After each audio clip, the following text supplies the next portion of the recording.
जय हिंद एवरीवन। मैं समीर चौधरी यूपीएससी हिंदी पे आप सभी का स्वागत करता हूं। तो हम लोग अपना करंट अफेयर सीरीज जो है इसको कंटिन्यू करेंगे।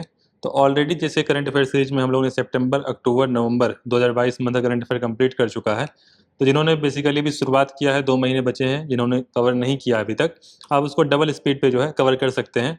बाकी दिसंबर जनवरी फरवरी मार्च इसका करंट अफेयर अभी फिलहाल हम लोग कंप्लीट करेंगे। तो दिसंबर मंथ में already polity IR economy section हो चुका है।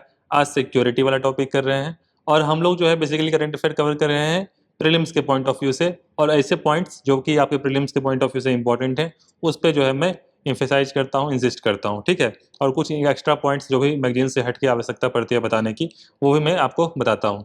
तो आपको ये सीरीज बेसिकली सही लग रहा है तो आप लाइक कर सकते हैं।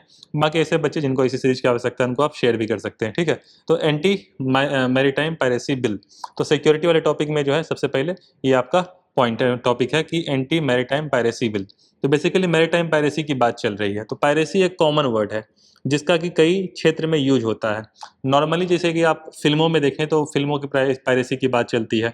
अभी बेसिकली पठान मूवी आई थी शाहरुख खान की, उसमें भी जैसे मैंने देखा दीपिका पादुकोण का वीडियो था आपका यूट्यूब पे कि भाई हमको पायरेसी के खिलाफ कैंपेन करना चाहिए क्योंकि इससे फिल्म इंडस्ट्री का नुकसान होता है। कैसे नुकसान होता है? मान लीजिए पठान मूवी बनी तो किसी ने मूवी जाके हॉल में रिकॉर्ड कर लिया, हॉल में रिकॉर्ड करके उसने किसी भी ABCD वेबसाइट पे डाल दिया, ठीक है।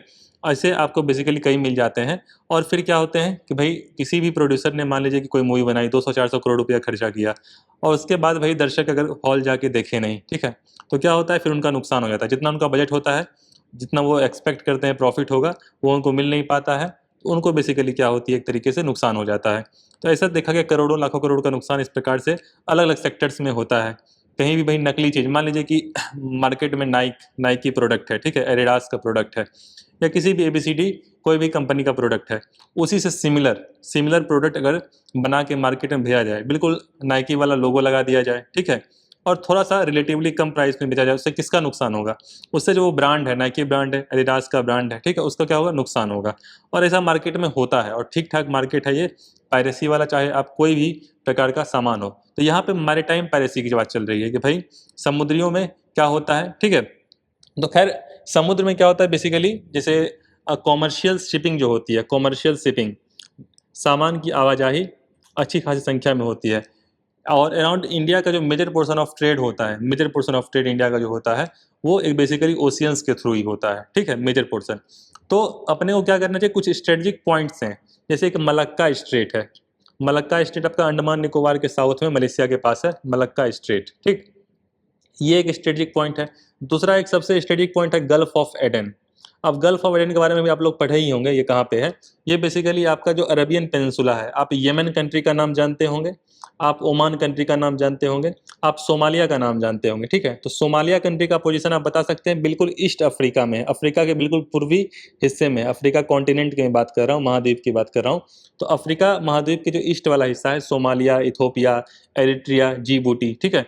तो वहाँ पे जो रेड सी और एक प्रकार से अरेबियन सी या इंडियन ओशियन को जोड़ने के लिए जो है वहाँ गल्फ ऑफ एडन है, ठीक। तो वहाँ पे जो एक प्रकार से सोमालियन पैरेट्स, ऐसा आप लोग सुनते होंगे सोमालियन पैरेट्स क्या होता है कि मान लीजिए कि इंडिया को कोई सामान जा रहा है, कोई शिपिंग जा रही है, उसको लूट लिया, या वहाँ पे जो भी एक प्रकार से उस पर जो भी लोग हैं या कुछ ऐसे हैं, उनके उनके जान जान पे खतरा आ गया, ऐसा कुछ हो गया, तो भाई ये गवर्नमेंट की जिम्मेदारी है कि भाई अपने लोगों की सिक्योरिटी, अपने सामान की सिक्योरिटी, अपने ट्रेड की सिक्योरिटी जो है, चाहे इंडियन ओशियन रीजन में चाहे कहीं भी बाहर भी इंडिया को करनी है।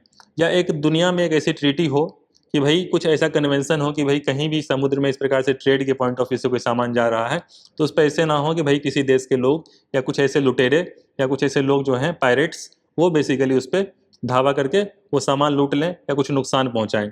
तो ये बेसिकली इसके लिए पायरेसी बिल लाना जरूर बहुत आवश्यक था। तो इसके लिए एक लॉ है, United Nation convention of the law of the sea, जैसे ये एक लॉ बनाया गया है उसके लिए। और ये एक लॉ बनाया ही इसीलिए गया था कि भाई जैसे कि मान लीजिए, मैंने पिछले लेक्चर में आपको बताया भी था, थोड़ा सा मुझे स्पेस चाहिए, कि भाई बेसिकली इसे ये आपका सी लैंड प्रोफाइल है, यहाँ से समुद्र शुरू हो रहा है, और इंडिया का मैंने बताया था कि ये साउथ वाला पोर्शन है, ये पूरा इंडियन ओशियन रीजन है। तो मैंने आपको बताया था कि भाई शुरुआत के जो 12 नॉटिकल माइल होते हैं वो एक प्रकार से इंटरनल वाटर होते हैं, सॉरी टेरिटोरियल सी होते हैं। इंटरनल वाटर तो इसको कहते हैं इंटरनल वाटर, इसको टेरिटोरियल सी कहते हैं, 12 नॉटिकल माइल टेरिटोरियल सी, ठीक है। अगले 12 नॉटिकल माइल जो होता है ये मैंने आपको बताया था कि इसको कॉन्टिग्यूअस जोन कहते हैं, ठीक है। और फिर यहाँ से लेके मतलब जहाँ से टेरिटोरियल सी जो है खत्म होता है, वहाँ से लेके 200 नॉटिकल माइल जो होता है वो एक्सक्लूसिव इकोनॉमिक जोन होता है, जहाँ पे मान लीजिए भारत का जो भी 200 नॉटिकल माइल होगा टेरिटोरियल सी के पश्चात, वहाँ पे इंडिया जो है अपना जो भी एक्सप्लोर कर सकता है, एक्सप्लॉइट कर सकता है, कंजर्व कर सकता है, जो भी मिनरल्स, चाहे कुछ एनर्जी प्रोड्यूस कर सकता है। अब समझिए 200 नॉटिकल माइल के बाद भी तो सी है ही, क्योंकि सी का एक प्रकार से बहुत ही बड़ा होता है, तो उसको हाई सी कहते हैं।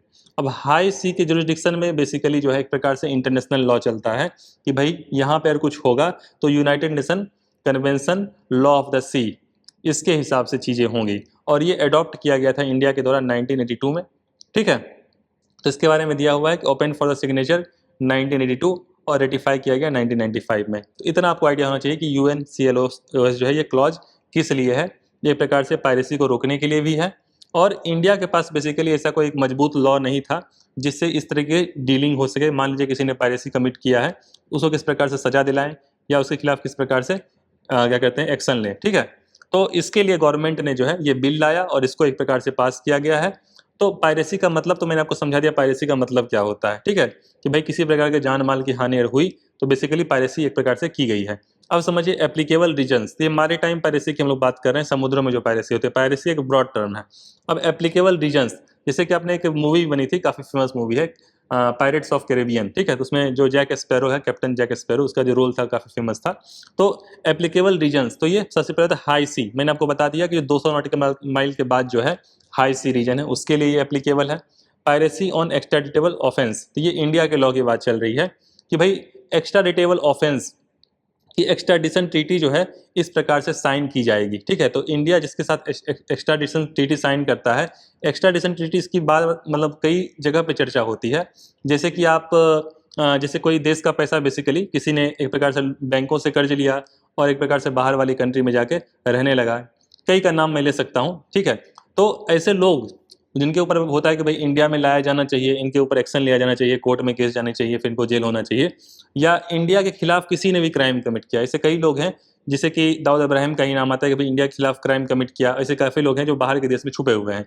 तो भाई एक जब ट्रीटी एक्स्ट्राडिशन ट्रीटी दो देशों के बीच में होगा तो उसको कह सकती है। मान लीजिए कि अपना शिप जा रहा है समुद्र में और कुछ लुटेरे बेसिकली उसको लूट लिए, मान लीजिए वो सोमालिया के हैं, ठीक है, मान लीजिए वो सोमालिया के हैं, सोमालिया एक कंट्री है आपका अफ्रीकन कॉन्टिनेंट, अफ्रीका महाद्वीप के ईस्ट में। तो इंडिया सोमालिया से कहेगा भाई इस बंदे ने जो है आपके देश से हमारे शिप को लूटा है, हमारे लोगों को जान माल की हानि पहुंचाई है, इसको आप इंडिया में भेजो ट्रायल के लिए, हम यहाँ पे इसके खिलाफ जो है एक्शन लेंगे, हमारे कोर्ट में मुकदमा चलेगा, जो भी एक्शन होगा बेसिकली उसको सजा होगी। तो दो कंट्री के बीच में, तो the accused can be transfer to any country for prosecution with which India has signed extradition treaty. तो इंडिया जिसके साथ भी एक्स्ट्राडिशन ट्रीटी साइन करेगा उसके लोगों को जो बेसिकली उसके खिलाफ ट्रायल इंडिया में चलेगा। Central government in consultation with the chief justice of concern high court, तो chief justice of concern high court के साथ बेसिकली कंसल्टेशन के साथ उसके खिलाफ जो है एक प्रकार से जो भी कोर्ट डिसाइड होगा, सर्टेन कोर्ट्स डिसाइड होंगे, डेजिग्नेटेड कोर्ट्स, स्पीडी ट्रायल किया जाएगा उनके खिलाफ, ठीक। तो इस तरह का इंडिया ने एक प्रकार से बिल तैयार किया है कि भविष्य में कुछ भी इस प्रकार से हो। और ऐसी बात नहीं है इंसिडेंट नहीं होते हैं, ठीक ठाक इंसिडेंट होते हैं। जैसे कि अपना जो विदेश मंत्री हैं एस जयशंकर, उन्होंने एक ब्यौरा दिया बेसिकली राज्यसभा में कि 2008 से लेके 2011 के बीच में, 2011 के बीच में कुल मिला के 29 इंसिडेंट हुए, मतलब 29 घटनाएं हुई पायरेसी की। 2014 से लेके 2019 के बीच में कुल मिला के 18 घटनाएं हुई। इस प्रकार के जो इवेंट्स हुए हैं उसको किस प्रकार से रोकना है, ठीक है। तो ये एक डाटा एक प्रकार से पेश किया गया। तो पायरेसी अगर होती है, और एक प्रकार से पॉइंट लाया गया है, अगर पायरेसी अगर होती है और किसी का अगर जान जाता है, ठीक है, तो पनिशमेंट में क्या किया गया है, या तो इम्प्रिजनमेंट तो होगा ही, और डेथ पेनाल्टी मतलब आपको मृत्युदंड भी दिया जा सकता है किसी को, अगर किसी की वजह से अगर जान गई है, किसी वजह से जान गई है किसी व्यक्ति की, तो फिर मृत्युदंड की भी प्रावधान रखा गया है। तो आई थिंक आपको ये वाला जो टॉपिक था वो समझ में आ गया है, ठीक है। अब आइए नेक्स्ट, तो आपको जो है प्रीलिम्स के पॉइंट ऑफ व्यू से United Nation convention law of the sea के बारे में पता होना चाहिए, पायरेसी का मोटा मोटा मतलब पता होना चाहिए, और इंडिया ने जो एक प्रकार से ये लॉ लाया है इसमें क्या क्या पॉइंट्स हैं ये आपको पता होना चाहिए, आपके मेंस के पॉइंट ऑफ व्यू से इंपॉर्टेंट है। बाकी ये वाला जो मैं पिछले लेक्चर में डिटेल में बताया था, ये तो इम्पोर्टेंट है ही कि जो 12 नॉटिकल माइल होता है वो टेरिटोरियल वाटर होता है, और उसके अगला जो 12 नॉटिकल माइल होता है वो कॉन्टिगुअस जोन होता है, और यहाँ से लेके यहाँ तक 200 नॉटिकल माइल जो होता है एक्सक्लूसिव इकोनॉमिक जोन होता है। इसके अंदर इंटरनल वाटर होता है जो हाई टाइड लाइन और लो टाइड लाइन के बीच का होता है। खैर, अब नेक्स्ट टॉपिक पे चलते हैं, स्मगलिंग एंड काउंटरफिटिंग। अब इस पे एक हाल में मूवी आई थी, मैंने देख ली है, मूवी नहीं है सीरीज है, तो ये आपके बेसिकली अमेजन प्राइम पे सीरीज है। और जब भी समय मिलेगा, मैं नहीं कहूँगा कि अभी देख लीजिए, एग्जाम नज़दीक है, तो जब भी समय मिलेगा बेसिकली देख लीजिएगा। एक्टर्स भी अच्छे हैं, साउथ के फेमस एक्टर हैं विजय सेतुपति और शाहिद कपूर की मूवी है, तो जब भी समय मिले। तो ये काउंटर फिटिंग में बनाई गई है, तो वहाँ पे काउंटर फिटिंग ऑफ करेंसी की बात चल रही है जो मूवी में, ठीक है। तो काउंटर फिटिंग किसी भी तरह की चीज़ हो सकती है, समझ रहे हैं ना। अब जैसे कि पायरेसी का मैंने भी एग्जाम्पल दिया, तो काउंटर फिटिंग भी ऑलमोस्ट सेम है। जैसे कि इस मूवी में जो है, इस सीरीज में बेसिकली कुछ पैसे बनाए जा रहे थे कि भाई जो भी आरबीआई हम लोग को नोट्स देती है, ऐसी बात तो है नहीं कि 500 के नोट, 100 के नोट जो हम लोग यूज करते हैं वो अपने घर में हम लोग पैसा छाप लें, या कोई किसी के पास प्रिंटिंग प्रेस है तो वो अपना पैसा छाप ले, ऐसा तो कोई प्रावधान है नहीं।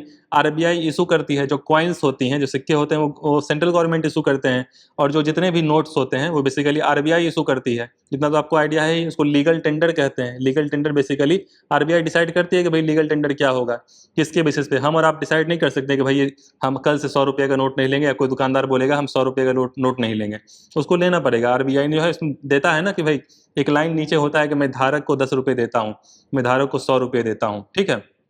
तो इशुइंग अथॉरिटी जो है बेसिकली आरबीआई होती है, ठीक है, सिंपल सी बात है। अब काउंटर फिटिंग का जो है ये एक इशू है। काउंटर फिटिंग कई तरीके से काउंटर फिटिंग जो है ये हो सकता है। इस तो काउंटर फिटिंग और स्मगलिंग में दो टर्मिनोलॉजी है। तो काउंटर फिटिंग का मतलब ये है कि a person is said to be counterfeit who causes one thing to resemble another thing. मतलब कोई रुपया आरबीआई लॉन्च कर रखा है, आरबीआई ने पैसे बेसिकली सर्कुलेट कर रखे हैं, तो आपने अपने पैसे बना लिया, आपने अपने रुपये जो है अपने प्रेस में बनाए, उसको नकली रुपये जो है आपने मार्केट में निकाल दिए, जो नकली वाला हिसाब किताब है। तो सीरीज का नाम ही फर्जी है, जिस सीरीज के बारे में जिक्र किया। तो फर्जी जो है इसी को रिप्रेजेंट कर रहा है, काउंटर फिटिंग को, कि भाई आप कोई भी चीज़ उसको सिमिलर नकली बना के आप मार्केट में बेच रहे हैं। कोई भी चीज़, आप जूता बना सकते हैं, आप चप्पल बना सकते हैं, आप जीन्स बना सकते हैं, किसी कंपनी का या किसी का नुकसान आप कर रहे हैं बेसिकली, जो भी उसका ब्रांड नेम है, जो उसकी क्वालिटी है, उससे इन्फीरियर क्वालिटी जो है आप बना के मार्केट में उसी नाम से बेच रहे हैं पैसा कमाने के लिए। तो उससे काफ़ी गवर्नमेंट को नुकसान होते हैं, गवर्नमेंट को टैक्स नहीं मिलता है, ठीक है। मार्केट में जो भी एक प्रकार से इकोनॉमिक सर्किल होता है उसको एक प्रकार से वो करता है, इफेक्ट करता है। तो स्मगलिंग जो है, ये वर्ल्ड कस्टम ऑर्गेनाइजेशन ने डिफाइन किया है स्मगलिंग क्या होता है। स्मगलिंग तो बहुत ही कॉमन सी चीज़ है वर्ड, जिसमें आप स्मगलिंग, जैसे कस्टम है, तो बाहर से कोई भी चीज़ आती है उसको कस्टम डिपार्टमेंट एक प्रकार से क्या करता है, एक प्रकार से देखता है। और इंडिया के अंतर्गत जैसे जो भी चेक होता है वो एक्साइज डिपार्टमेंट करता है। तो कस्टम जैसे मान लीजिए बाहर से कुछ भी आया तो ऐसा देखा जाता है भाई इतना किलो सोना पकड़ा गया, या इतना ड्रग्स पकड़ा गया, ठीक है, या इतना क्या कहते हैं डायमंड पकड़ा गया, या कुछ इस प्रकार से जो एंडेंजर्ड स्पीसीज हैं, चाहे वो प्लांट स्पीसीज हों, चाहे वो आपका क्या कहते हैं एनिमल स्पीसीज हों, इसके लिए साइट्स कन्वेंशन है। इसके बारे में आप लोग एनवायरमेंट इकोलॉजी में पढ़ते हैं, sites convention, convention on international trade on endangered species, कि भाई जो भी ट्रेड होता है एक देश से दूसरे देश में, उसमें जो भी एंडेंजर्ड स्पीसीज हैं उनके इस प्रकार से ट्रेड को रोका जाए, ठीक है। जैसे इंडिया को ही चीते मंगवाने थे, इंडिया ने कौन सी कंट्री से चीते मंगाए, नामीबिया से शायद मंगाए थे, ठीक है, नामीबिया से। तो ईरान को अप्रोच किया, तो ईरान ने बेसिकली बोला कि भाई मेरे पास उतने चीते हैं नहीं। तो फिर नामीबिया के पास ठीक ठाक चीते थे, अफ्रीकन चीते, एशियाटिक चीता इंडिया को मिला नहीं। तो बेसिकली इस तरीके से आप एंडेंजर्ड स्पीसीज को इंडिया में इंपोर्ट करना था, तो इंडिया ने बेसिकली जो है काफ़ी प्रोटोकॉल्स को फॉलो किया होगा ऑब्वियसली। ऐसे नहीं भाई कि भाई कोई भी एंडेंजर्ड स्पीसीज है उसका आप ट्रेड कर रहे हैं आपस में एक कंट्री से दूसरे कंट्री में, तो बहुत ही एक प्रकार से उसको साइट्स के द्वारा कंट्रोल किया जाता है। तो खैर यहाँ स्मगलिंग और काउंटरफिटिंग की बात चल रही है। तो स्मगलिंग जो है आपकी गोल्ड की हो सकती है, करेंसी की हो सकती है, फेक करेंसी की, ड्रग्स की हो सकती है। ड्रग्स बेसिकली हमेशा न्यूज में आता था, डायमंड गोल्ड हो गई है, ठीक है।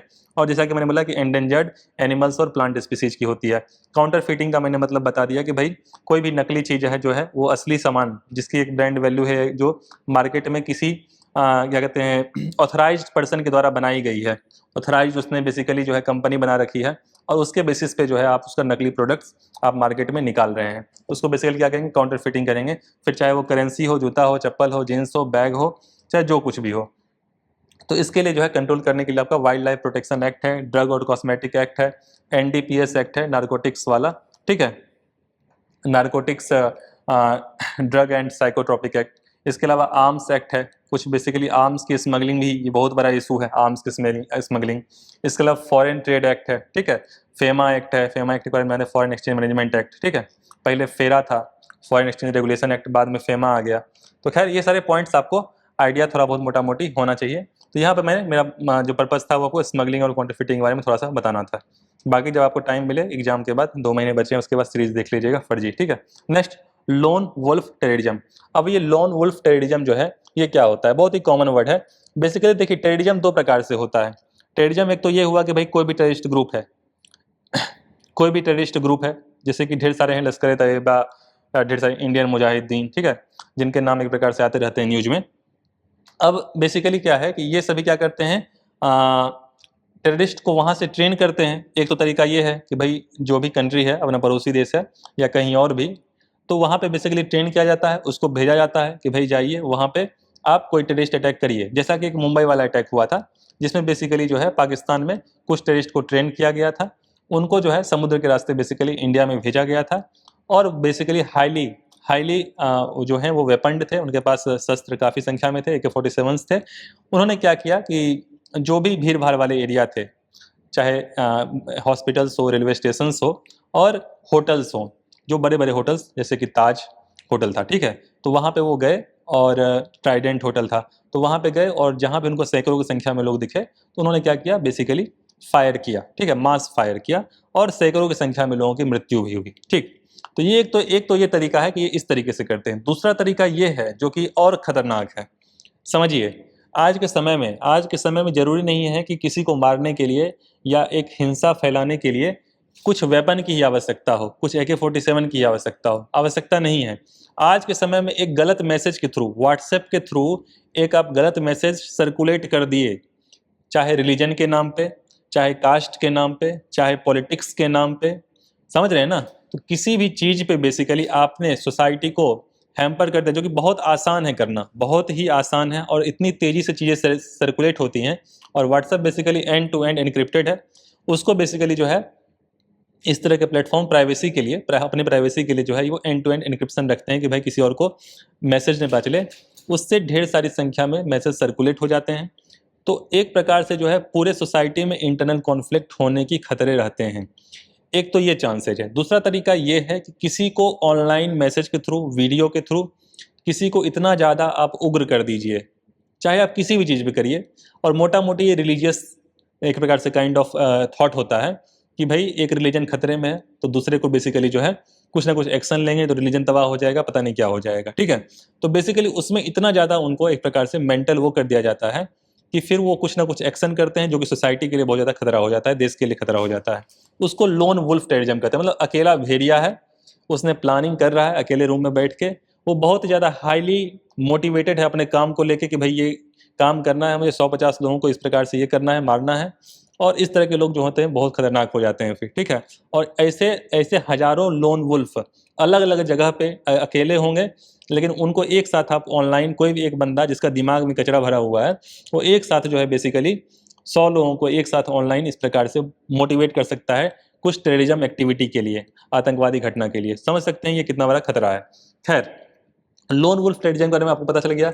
इसके विपरीत मैंने आपको एग्जांपल दिया कि एक यूएस में जो 9/11 इंसिडेंट हुआ था, ठीक है, 9/11 इंसिडेंट 2001 में हुआ था मेरे ख्याल से, और 26/11/2008, ये तो आपको पता ही है कि 2008 में जो घटना हुई थी, मुंबई अटैक, जिसमें सैकड़ों की संख्या में प्रकार से हुए थे, लोगों की मृत्यु हुई थी। तो इस तरह के जो इंसिडेंट्स होते हैं, ये बेसिकली जो होते हैं, ये इंसिडेंट बहुत ज़्यादा प्लान्ड था। जैसे यूएस वाला भी बहुत ज़्यादा प्लान्ड था, और जो मुंबई अटैक हुआ था ये भी बहुत ज़्यादा प्लान्ड था, ठीक है। लोन वुल्फ इसके विपरीत होता है, वो बेसिकली जो है ऑनलाइन के थ्रू किसी को भी आप बहका सकते हैं, और उनको बेसिकली काइंड ऑफ टेररिज्म के लिए, आतंकवादी घटना के लिए आप प्रेरित कर सकते हैं। मतलब कुछ लोग ऐसा प्रेरित करते हैं, ऐसा है, ठीक है। जैसे सुसाइड बॉम्बिंग हो सकती है, लोन वुल्फ अटैक हो सकते हैं। व्हीकल रैमिंग क्या होती है भाई, कोई हैवी ट्रक ले लिया, मान लीजिए भरी सड़क है, सड़कों पे 100 लोग चल रहे हैं, तो मारना तो आसान काम है ना, सबसे बहुत ही किसी को मारना सबसे आसान काम मेरे ख्याल से है कि भाई 100 लोग हैं, ट्रक चला दिया, मर गए बेचारे। तो एक प्रकार से किसी को जीवन देना बहुत ही मुश्किल काम है। तो ये क्या करते हैं बेसिकली, सोसाइटी में किस प्रकार से वो करना है, आतंक फैलाना है, और डायरेक्टली सिक्योरिटी फोर्सेस से लड़ने की इनकी औकात भी नहीं होती है। तो बेसिकली ये जो भी निहत्थे लोग होते हैं उनको मार देते हैं, ठीक है। Next steps taken by India. तो इंडिया ने जो है ये अनलॉफुल एक्टिविटी प्रिवेंशन एक्ट, ये यूएपीए, बाद में बेसिकली इसका अमेंडमेंट एक्ट भी आया हुआ है। तो यूएपीए एक्ट है, नेशनल इन्वेस्टिगेशन एजेंसी है, जिसके बारे में आप लोग सुनते ही होंगे, एनआईए के बारे में, ठीक है। कुछ भी अटैक होता है, कुछ भी होता है, सबसे पहले एनआईए की टीम जाती है। नेक्स्ट नाट ग्रिड है, नेशनल इंटेलिजेंस ग्रिड और नाट ग्रिड। तो ये भी एक प्रकार से, जितने भी एक प्रकार से डिफेंस रिसर्च एजेंसीज हैं, जैसे कि जो भी है, ऐसे ढेर सारी एजेंसीज हैं, एनसीआरबी हो गई, ढेर सारी हैं, उनको आपस में किस प्रकार से इंटेलिजेंस का डाटा आपस में किस प्रकार से शेयर करें। आज के समय में क्या है कि मान लीजिए किस प्रकार से चीज़ों को इंटीग्रेट किया जाए। ढेर सारे एजेंसीज हैं, सीबीआई है, एनआईए है, या एनसीआरबी है। एनसीआरबी तो बेसिकली डाटा सर्वे करती है, या एक सीसीटीएनएस अभी हम लोग पढ़ने वाले हैं। तो किस प्रकार से पुलिस को आपस में जोड़ा जाए, किस प्रकार से जितने भी ये क्या कहते हैं सिक्योरिटी एजेंसीज हैं उनको आपस में किस प्रकार से जोड़ा जाए, उसका बेसिकली ये नाट ग्रिड काम करती है, और जो भी डाटा है वो शेयर करती है। मेरे ख्याल से मिनिस्ट्री ऑफ होम अफेयर के अंतर्गत आ जाती है। और इसके अलावा साइबर, तो साइबर सिक्योरिटी जो है बेसिकली ये भी आ जाता है। तो ये सभी जो है इसको किस प्रकार से कंट्रोल किया जाता है, तो इसके लिए जो है आपका मीटी के अंदर आ जाता है ये साइबर सिक्योरिटी वाला। तो ये आपका लोन वुल्फ टेररिज्म हो गया, ठीक। नेक्स्ट आपका अग्नि 5। तो शॉर्ट न्यूज है बेसिकली ये सभी। तो अग्नि 5 जो है ये सब हम लोग तेजी से देखते हैं। तो अग्नि मिसाइल सीरीज है, अभी ये अग्नि 5 की बात कर रहा है। अग्नि 1 लॉन्च हो चुका होगा, अग्नि 2 होगा, अग्नि 3 होगा, और अग्नि 4 होगा, ये अग्नि 5 है, ठीक है। तो अग्नि 5 का जो रेंज है वो 5000 किलोमीटर प्लस है। पहली बात, इसका रेंज जो है वो 5000 किलोमीटर प्लस है। ये एपीजे अब्दुल कलाम आइलैंड ओडिशा से ये लॉन्च किया गया था, ठीक है। और स्ट्रेटजिक फोर्स कमांड, तो स्ट्रेटजिक फोर्स कमांड जो था ट्राई सर्विस, मतलब इंडियन नेवी, इंडियन आर्मी और इंडियन एयरफोर्स। जनरली हम लोग डिफेंस फोर्सेज में सिर्फ आर्मी की बात करते हैं, लेकिन नेवी और एयरफोर्स इनका भी बहुत बड़ा योगदान होता है इंडिया के डिफेंस में। जैसे कि ये साउथ का ये जो आपका ये पोर्शन है, लगभग 7500 किलोमीटर का एक प्रकार से बॉर्डर है। तो ये पूरा इंडियन ओशन रीजन को एक प्रकार से सिक्योर करना, और अब इंडिया के जो ये बॉर्डर है उसको सिक्योर करना इंडियन नेवी का काम हो जाता है, ठीक है। आर्मी का ऊपर वाला नॉर्थ ईस्ट और नॉर्थ वेस्ट और नॉर्थ वाला पोर्शन हो जाता है। और एयर से तो अपने को इंडियन एयरफोर्स कंट्रोल क्या कहते हैं, प्रिवेंट जो है एक प्रकार से सिक्योरिटी करती ही है।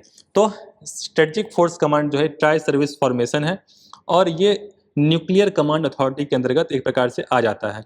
अब न्यूक्लियर कमांड अथॉरिटी क्या होता है, किसी भी देश में मान लीजिए लड़ाई हो गई, पाकिस्तान से लड़ाई हो गई, तो अपने को बेसिकली क्या करना है, मिसाइल उस पर मान लीजिए दागना है। तो मिसाइल अब बेसिकली एक समझ सकते हैं आप कि भाई अगर इंडिया ने मिसाइल पाकिस्तान के ऊपर दाग दिया, लॉन्च कर दिया, तो निश्चित है कि भाई पाकिस्तान भी रिटेलिएट करेगा। पाकिस्तान भी इंडिया के खिलाफ एक प्रकार से फिर से मिसाइल की बॉम्बार्डिंग करेगा। तो इस तरह की डिसीजन कौन लेगा, सिंपल सी बात है। अगर मान लीजिए कुछ वॉर होगा तो कौन लेगा, कोई लेने वाला होना चाहिए ना। इस तरह डिसीजन बहुत ही मतलब जो टॉप पोस्ट पे हो सकते हैं वही ले सकते हैं। तो इसके जो पॉलिटिकल हेड होते हैं, मतलब पॉलिटिकल हेड प्राइम मिनिस्टर के हाथ में ये पावर होता है कि भाई ऐसा कुछ हुआ तो प्राइम मिनिस्टर एक प्रकार से ऑर्डर देंगे। किसको देंगे, एग्जीक्यूटिव हेड को देंगे। एग्जीक्यूटिव हेड एग्जीक्यूट करेंगे, कौन है, नेशनल सिक्योरिटी एडवाइजर, जो कि अजीत डोभाल साहब हैं, ठीक है। तो अजीत डोभाल साहब जो हैं बेसिकली ये प्राइम मिनिस्टर के ऑर्डर को फॉलो करेंगे, और फिर बेसिकली नीचे जो भी डिफेंस एजेंसी हैं वो करेंगे। तो बिना इनके ऑर्डर के मिसाइल इस प्रकार से, जो कि ये सभी मिसाइल सर कहीं भी हो गया तो सिंपल सी बात है वॉर एक प्रकार से डिक्लेयर हो जाएगा, ठीक है, लड़ाई शुरू हो जाएगी। तो ये एक प्रकार से जो है बैलिस्टिक मिसाइल होता है, integrated guided missile development programme के अंतर्गत, IGMDP। तो DRDO ने बेसिकली अग्नि 5 को डेवलप किया है। Agni 5 surface to surface ballistic missile है। बैलिस्टिक मिसाइल क्या होता है, मतलब अर्थ का सरफेस है, तो ये एक प्रकार से एटमॉस्फेयर के बाहर जाती है, और मान लीजिए एटमॉस्फेयर के बाहर 300-400 किलोमीटर ऊपर गई, उसका जहां भी जाना है उसको बेसिकली सीधा जाके अटैक कर देगी, ठीक है। ये बेसिकली बैलिस्टिक मिसाइल का ये होता है। तो ये surface to surface ballistic missile है। और मैंने पीसेस वाले में, चूंकि हमें डिस्कशन करता हूँ निशान सर के साथ, तो मैंने देखा है कि ये वाला पॉइंट बहुत पूछते हैं मैचिंग वाले में, जो मिलान वाला होता है सरफेस टू सरफेस। इसे मैंने देखा है ऑलरेडी, इन्हीं सब का पूछे हैं, पृथ्वी का, अग्नि का, त्रिशूल का, नाग का, आकाश का। तो अभी कॉपी में जो है एक बना लीजिएगा कि भाई इन पांचों का नाम लिख लीजिएगा, और उनके आगे लिख लीजिएगा कि ये सरफेस टू सरफेस हैं, सरफेस टू एयर हैं। मतलब मैं आपको एग्जांपल बता रहा हूँ कि आप एक बार गूगल पे सर्च करके आपको इजीली मिल जाएगा कि भाई कौन सी मिसाइल कौन सी है। अग्नि का तो यहाँ पे लिखा हुआ ही है सरफेस टू सरफेस। आप पृथ्वी का देख लीजिएगा, त्रिशूल का देख लीजिएगा, आग का देख लीजिएगा, और आकाश का देख लीजिएगा। इसके अलावा एक अस्त्र मिसाइल है, वो भी देख लीजिएगा, ठीक है। तो कई मिसाइल्स हैं जो भी आपको पता होगा, एक बार देख लीजिएगा, ठीक है। तो IMGMDP integrated guide missile development programme, जो कि DRDO का है, तो defence and research development organisation, तो इसके अंदर 5 मिसाइल्स को जो है बेसिकली ये डेवलप किया गया है। अब आइए ब्रह्मोस। तो ब्रह्मोस भी जो है ये टाइम टाइम पे न्यूज आता रहता है। तो हुआ क्या कि जो ब्रह्मोस मिसाइल है ये इंडिया और रसिया के आपस में ज्वाइंट वेंचर में बना है, आपस में एक दूसरे के सहयोग से बना है। और इनका नाम जो है ब्रह्मोस रखा गया ब्रह्मपुत्र के, जो कि ब्रह्मपुत्र रिवर है आपका नॉर्थ ईस्ट में, इंडिया के उत्तर पूर्व में, और मोस्कवा रिवर ये रसिया के अंदर बहता होगा। तो बेसिकली इन दोनों को एक प्रकार से रिवर्स के नाम पे रखा गया है। और ये लैंड से मतलब जमीन से, हवा से और समुद्र से जो है बेसिकली लॉन्च किया जा सकता है। अंडर वाटर मतलब बेसिकली अंडर वाटर सबमरीन से भी एक प्रकार से वो जो भी होगा न्यूक्लियर कैपेबल सबमरीन होंगे उनसे लॉन्च किया जा सकता है। इसके अलावा इसका रेंज जो रेंज था, किसी भी मिसाइल का रेंज होता है, इसका रेंज शुरुआत में 290 किलोमीटर था। खैर MTCR क्या होता है, मिसाइल टेक्नोलॉजी कंट्रोल डिजाइन। 2016 में जो है MTCR के एक प्रकार से कोई भी मिसाइल की टेक्नोलॉजी ट्रांसफर हो रही है एक देश से दूसरे देश, या क्या एक प्रकार से कंट्रोल कैसे किया जाए, भाई सभी देशों के खिलाफ के पास अगर इस प्रकार से टेक्नोलॉजी हो जाएगी, कुछ विरले देश हैं जिनके पास, कुछ गिने चुने 5-7 देश हैं जिनके पास टेक्नोलॉजी होती हैं, तो उसको कंट्रोल करने के लिए MTCR डिजाइन है कि भाई टेक्नोलॉजी ट्रांसफर ठीक से, मतलब जो जिनको आवश्यक हो, या ऐसी कंट्री जिनको एक प्रकार से कैपेबल हो। कुछ जैसे नॉर्थ कोरिया है, तो उसका प्रेसिडेंट थोड़ा पागल टाइप का है क्या नाम है, किम जोंग यूंग ऐसे कुछ है। तो भाई उसका कोई ठिकाना थोड़ी ना है कब किसी के ऊपर, उसके पास मिसाइल टेक्नोलॉजी है भी, तो भाई बार बार तो डिक्लेयर कर देता है कि भाई हम मिसाइल दाग देंगे US के ऊपर, किसी के ऊपर। अब बैलिस्टिक मिसाइल किसी के पास अगर आ गई इंटर कॉन्टिनेंटल वाली, तो 2 महाद्वीप के बीच में भी जो है वो, जैसे अग्नि 5 का 5,000 किलोमीटर है, तो 5,000 किलोमीटर की रेंज में तो मेरे ख्याल से दुनिया की कोई भी कंट्री आ जाएगी। तो इंडिया भी चाहे तो किसी के ऊपर डाल देगा, ठीक है, किसी के ऊपर लॉन्च कर देगा। तो following India entry to MTCR it is decided to extend range 450 kilometre. तो मेरे ख्याल से जो अभी ये लॉन्च किया गया है, ये 450 किलोमीटर एक प्रकार से टेस्ट किया गया है, ठीक है। पहले 290 किलोमीटर ही कैप था, और फ्यूचर में चांस है कि 600 किलोमीटर पे भी टेस्ट किया जाएगा। तो ये आपको डाटा होना चाहिए ब्रह्मोस के बारे में। बाकी ब्रह्मोस जो है इसकी स्पीड 2.8 मैक है, और मैक जो है ये मैक एक नंबर होता है जो कि एक प्रकार से मिसाइल की स्पीड, जो भी मिसाइल की स्पीड है और जो भी साउंड की स्पीड है उसका रेशियो होता है। तो मान लीजिए मिसाइल की स्पीड अपॉन साउंड की स्पीड, तो मतलब सिंपल सी बात है कि साउंड की स्पीड से कितने टाइम, साउंड की स्पीड से कितना गुना स्पीड से चल रही है। तो साउंड की स्पीड से 2.8 टाइम्स, मतलब समझ लिया 3 गुना। तो साउंड की स्पीड से 3 गुने स्पीड से ब्रह्मोस मिसाइल जाएगी, सिंपल सी बात है, ठीक है। तो मैक का यही मतलब होता है कि साउंड की स्पीड से कितने टाइम। इसके अलावा जैसे ब्रह्मोस जो है ये सुपरसोनिक मिसाइल है। इसके बारे में जान लीजिए कि एक ट्रांससोनिक होता है। ट्रांससोनिक का मतलब ये होता है, मैंने आपको मैक का मतलब बता दिया, ट्रांससोनिक का मतलब होता है कि 1 मैक, मतलब साउंड की स्पीड के बराबर है तो ट्रांससोनिक है। अगर 1 मैक से कम है, 1 मैक से अगर कम है, ठीक है, तो उसको सब सोनिक कहते हैं, सब सोनिक, ठीक। 1 मैक से कम है तो सब सोनिक, ठीक है।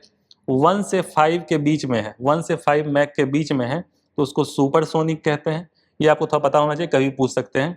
और 5 से 10 के बीच में है तो ये हाइपरसोनिक कहते हैं, ठीक है। तो इतना आपको आइडिया होना चाहिए कि भैया सुपर सोनिक कह रहे हैं, इसका मतलब 1 से 5 मैक, मतलब साउंड की स्पीड के 5 गुना मैक्सिमम स्पीड इसकी हो सकती है। खैर अब आइए स्कॉर्पियन क्लास सबमरीन। तो जो कुल मिला के 6 सबमरीन प्रोजेक्ट 75 के अंतर्गत लॉन्च होने वाले थे, यहाँ पे लिखा हुआ है प्रोजेक्ट 75। आपको पता होना चाहिए कि न्यूक्लियर सबमरीन एक प्रकार से बनाए जा रहे हैं, स्कॉर्पियन क्लास सबमरीन बनाए जा रहे हैं, ठीक है। तो एक प्रकार से 6 सबमरीन बनाए जाने थे। 6 में 5 कालावरी, खांडेरी, करंज, वेला, और 5वां की बात वागीर। तो ये डिलीवर हो चुकी है इंडियन नेवी को। मेरे ख्याल से एक बची है वागसीर, ठीक है। तो इन सभी के नाम कुछ मछलियों के नाम पे रखे गए हैं। मेरे ख्याल से खांडेरी जो है ये शिवाजी का एक फोर्ट था, आइलैंड था, उसके नाम पे रखा गया है। तो एक बार चेक कर लीजिए किस किस चीज के नाम पे रखा गया है, क्योंकि यूपीएससी वाले काफी घुस घुस के, उनका जब मन करता है, दिमाग घूमता है, तो काफी डिटेल्ड वे में अंदर घुस के भी प्रश्न पूछ लेते हैं, ठीक है। तो ये 5वां वाला जो है वो डिलीवर किया गया प्रोजेक्ट 75 के अंदर। और MDL माजागांव डॉक लिमिटेड, और PCS में तो खैर आपको 6 के नाम याद होने चाहिए। पहली बात प्रोजेक्ट 75 आपको पता होना चाहिए। और माजागांव डॉक लिमिटेड पे बन रहा है, ये महाराष्ट्र में है आपका, ठीक है। और फ्रांस के साथ कोलैब करके बन रहा है, तो फ्रांस के हेल्प से ये बन रहा है। तो ये आपको इतना आइडिया होना चाहिए, ठीक है। और ये न्यूक्लियर पावर्ड अटैक सबमरीन होता है। तो सबमरीन कई प्रकार के होते हैं, एक सबमर्सिबल होता है, जैसे कि एक मूवी आई थी गाजी अटैक। तो गाजी अटैक मूवी देखिएगा जब भी आपको समय मिले एग्जाम के बाद, अगर नहीं देखे होंगे तो। इसमें अच्छे एक्टर भी हैं, मेरे ख्याल से के मेनन है, के मेनन बहुत अच्छे एक्टर हैं। इसके अलावा राणा दुगावती हैं जो कि आपका भल्लाल देव का रोल किए थे बाहुबली में। तो अच्छी मूवी है मेरे ख्याल से गाजी अटैक, ठीक है। तो जब भी समय मिले बेसिकली देख लीजिएगा।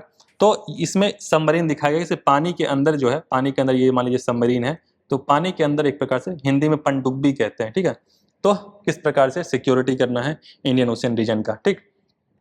तो इसमें न्यूक्लियर पावर्ड होते हैं, जिसमें बेसिकली न्यूक्लियर पावर सबमरीन जो होते हैं उसमें न्यूक्लियर वेपन्स एक प्रकार से आर्म्ड होते हैं। तो ओनली 6 कंट्री, 6 कंट्री जिनके पास एक प्रकार से है ये, यूके, यूएस, चाइना, रसिया, इंडिया, फ्रांस। समझ सकते हैं कितनी एडवांस टेक्नोलॉजी चाहिए होगी, ठीक।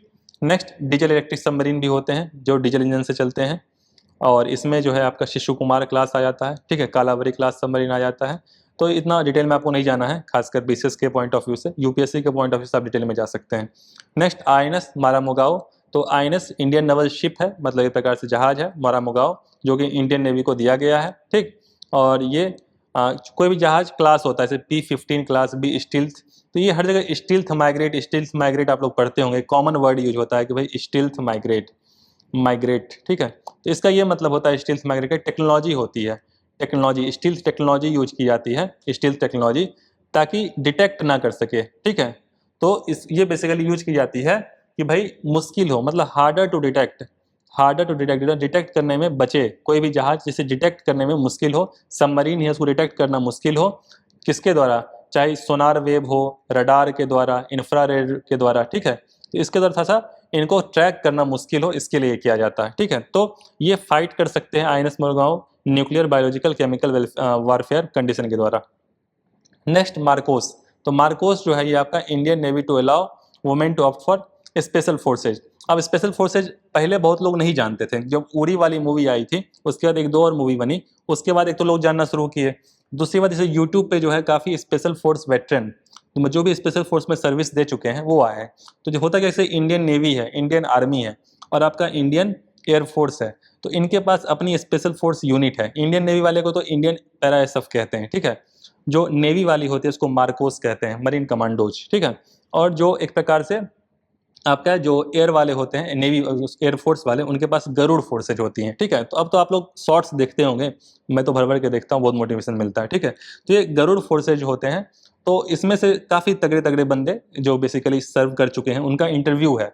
तो जब भी टाइम मिले एग्जाम के बाद, जब भी समय मिले आपको, बेसिकली उनका इंटरव्यू सुनिएगा। दो चार का था तो नाम मैं बोल दे रहा हूँ, एक बहुत फेमस है मेजर विवेक जैकब, ठीक है। मेजर विवेक जैकब का आप इंटरव्यू सुन सकते हैं। काफ़ी लोग हैं, कैप्टन एल्बर्ट लुइस, इसके अलावा कर्नल राजीव भरवार, ठीक है। इसके अलावा आपका मेजर सुरेंद्र पुनिया, इसके अलावा काफ़ी लोग हैं, ठीक है। तो ऐसे काफ़ी लोगों का आपका इंटरव्यू, जैसे कि एक हवलदार यशवीर शेखावत और हवलदार मीन बहादुर थापा, तो ऐसे तो मैं काफ़ी नाम बोल सकता हूँ। तो ऐसे लोगों का इंटरव्यू फ्री का अवेलेबल है, और बहुत ही स्पेशल फोर्स समझिए कि हर यूनिट, चाहे इंडियन नेवी हो, आर्मी हो, एयरफोर्स हो, उनके जो भी तगड़े बंदे होते हैं।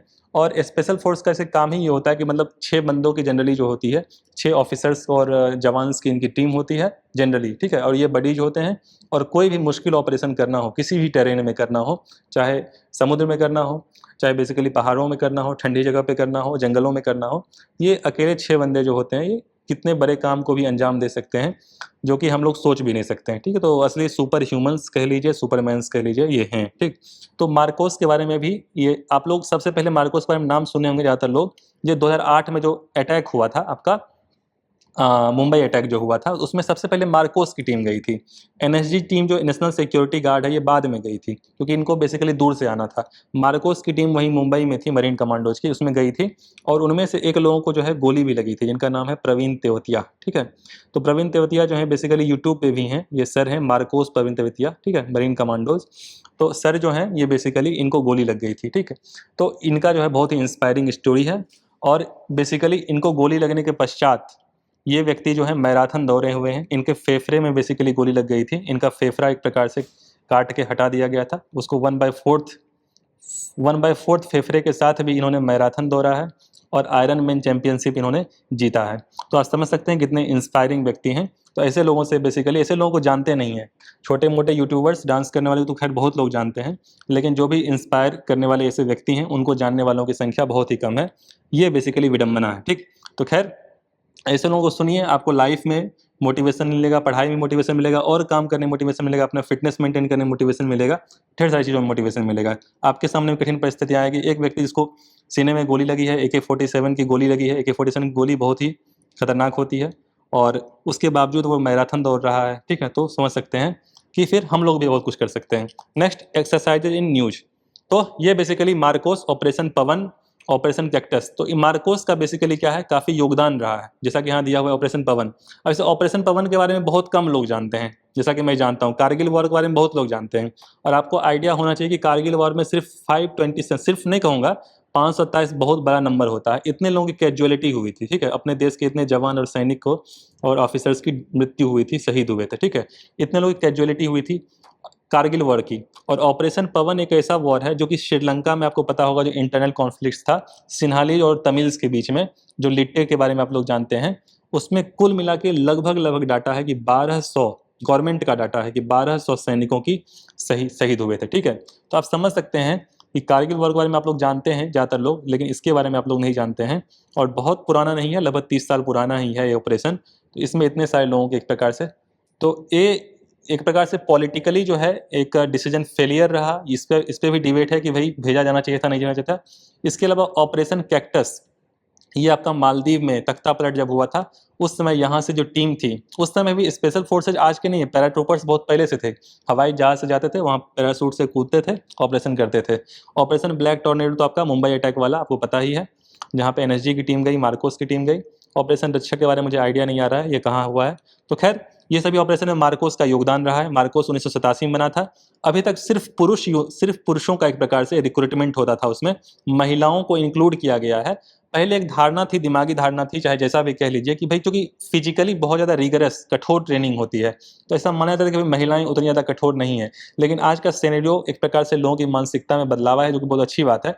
और महिलाएं उस ट्रेनिंग प्रोसेस को पूरा कर ले रही हैं, और सारी क्षमताएं महिलाएं में हैं, तो क्यों ना उनको इंक्लूड किया जाए, ठीक है। वो भी उतनी ही ज़्यादा शक्तिशाली हैं जितना पुरुष हैं, ठीक। Next, exercise in news. तो काजिंद, तो इंडिया और कजाकिस्तान, कजाकिस्तान आपको पता है, तुर्कमेनिस्तान, उज्बेकिस्तान, कजाकिस्तान। और मैंने पीसेस में देखा है, ये 5 कंट्री, इनसे इतने ज़्यादा कैपिटल पूछे गए हैं ना, मत पूछिए।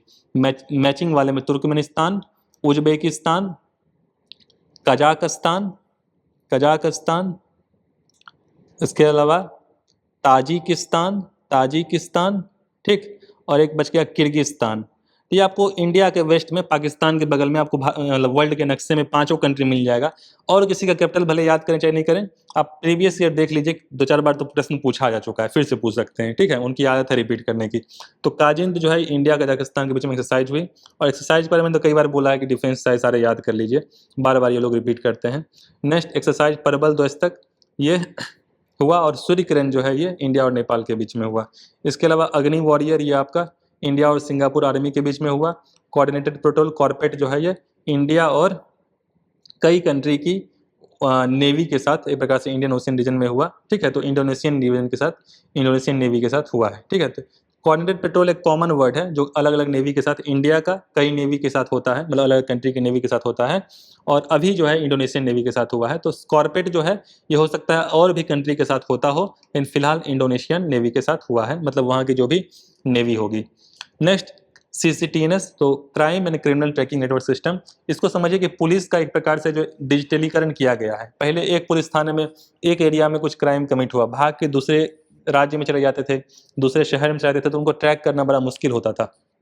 आज क्या किया गया कि CCTNS के थ्रू किस प्रकार से मतलब ऑनलाइन ट्रैकिंग सिस्टम लाया जाए। तो ऑनलाइन ट्रैकिंग सिस्टम पहली बात, और जितने भी पुलिस स्टेशन है, ऑलमोस्ट 15,000 पुलिस स्टेशन को और 5,000 ऑफिसेज को आपस में जो है कनेक्ट किया गया है, डिजिटली इंटीग्रेट किया गया है। और ये इम्प्लीमेंट किया जा रहा है NCRB के द्वारा, नेशनल क्राइम रिकॉर्ड ब्यूरो के द्वारा, कि भाई इसको इम्प्लीमेंट किया जाए। और जो भी क्रिमिनल डाटा हैं, उनके फिंगरप्रिंट्स, ब्लड ग्रुप, या उनका जो हुलिया है देखने में, ठीक है, तो उनका बेसिकली जो है सभी के पास, सारे पुलिस स्टेशन के पास, सारे एजेंसीज के पास उनका डाटा होना चाहिए, और सबको इंटीग्रेट करना है। यही है CCTNS, ठीक है। तो हरियाणा पुलिस को फिलहाल इसमें अवार्ड मिला है।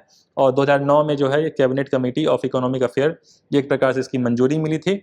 और फिलहाल 99% पुलिस स्टेशन को इसमें इम्प्लीमेंट कर दिया चुका है। अब 100% टारगेट है, हो ही जाएगा, 99% हो गया है। और 100% FIRs are being registered directly in CCTNS। तो अब डिजिटल FIR, तो FIR भी डिजिटली जो है दर्ज किया जाए, और रजिस्टर वाला सिस्टम बंद किया जाए, ताकि अपडेटेड रहें चीज़ें, ताकि अधिकारियों को भी जो है एक प्रकार से सर्वे करने में आसानी हो।